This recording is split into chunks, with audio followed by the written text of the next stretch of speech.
இந்த வீடியோவில் நம்ம என்ன பார்க்க போகிறோன்னா Royal Enfield Himalayan 450 ABS salt poppy blue 2025 புது வண்டி ரேட்டுங்க.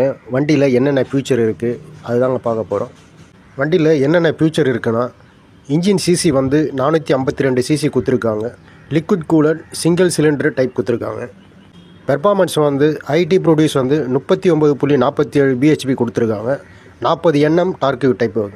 பிரேக் வந்து ரெண்டுமே வந்து ஃப்ரண்ட்டும் சரி ரியரும் சரி ஏபிஎஸ் டைப்பு டிஸ்க் பிரேக்கு கொடுத்துருக்காங்க. வண்டி ஃபியூச்சரில் டிஎஃப்டி இன்ஸ்ட்ருமெண்ட் கிளஸ்டர் கொடுத்துருக்காங்க. கூகுள் மேப் நேவிகேஷன் இருக்குது. ஸ்மார்ட் ஃபோன் கனெக்டிவிட்டி இருக்குது. யூஎஸ்பி சார்ஜிங் போட்டு கொடுத்துருக்காங்க. பல்பு எல்இடி டைப் கொடுத்துருக்காங்க. நீங்கள் Royal Enfield Himalayan 450 ABS salt poppy blue 2025 புது வண்டி ரேட்டுங்க. வண்டி ரேட்டு எக்ஷோரூம் வண்டி ரேட்டு மட்டும் 2,89,000 வருது. ரோட் டேக்ஸ் வந்து 35,705. இன்சூரன்ஸ் வந்து 21,221 வருது. இன்ஜின் வாரண்ட்டி 7,199 வருது.